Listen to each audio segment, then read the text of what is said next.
Good evening from Los Angeles, California. I'm Dr. Ryan Ava. As most of you may already know, Senator Mark Kelly has won re-election in Arizona, pulling off a critical victory for his party. The former astronaut defeating the Trump-endorsed Republican Blake Masters in one of the most closely watched Senate races in the nation. That means Democrats and Republicans now have won 49 Senate seats each, but Democrats are closer than Republicans to winning Senate control right now. They need only one more seat to lock up the Senate majority because the Vice President Kamala Harris has the tie-breaking vote. And as I stated earlier, Mark Kelly, a former astronaut, has already been in the Senate because he's filling the seat of the late John McCain. Now that gives him a full term, and as he liked to say over and over again, he's been campaigning for 46 months straight because of that.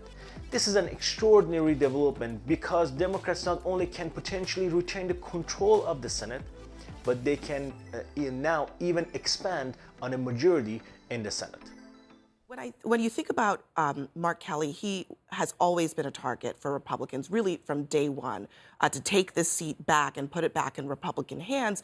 And he has been walking this tightrope as a senator, trying to distance himself just enough from Washington Democrats, from President Biden, dealing with inflation as an issue, dealing with the border, which is a huge issue for him, but got a huge boost because he was running against a very Trumpy candidate, someone who, Donald Trump really inserted himself in this race. And I think both parties would agree. There's no question that helped him out in this race. No, it absolutely did. And when Mitch McConnell has talked about candidate quality, much to the chagrin of Rick Scott and other Republicans who were trying to win the map over for Republicans, he's talking about people like Blake Masters, who was boosted by the billionaire Peter Thiel. But there was a lot of infighting among McConnell and others pulling money out of the race because they didn't think that he could win.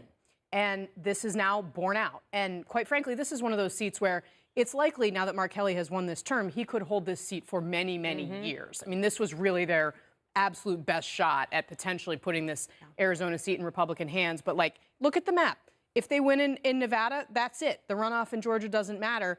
If Cortez Masto doesn't pull it out, we're still doesn't matter for looking control at a of the runoff Senate. for control of the Senate. Back at this, looking at this cycle, it reminds me a lot of what happened to the Republicans in election cycles like 2010 and 2012, where they did nominate these candidates who turned out to be lackluster, underperforming candidates in the general election, costing them the clear chance of taking back the Senate majority in those two cycles. That is what Senator McConnell has been so concerned about, and that's what happened in Pennsylvania, that's what happened with Arizona, and it's concerned it could happen in Nevada as well. Yeah. The Trump wing, somebody who was trying as hard as he could to kiss Trump's ring, to keep it clean. He did it literally on camera. He didn't win, and it didn't serve him well at all. And it was Mark Kelly who was embracing the legacy of John McCain. That's true. Here. And I think that's not important to not lose sight of.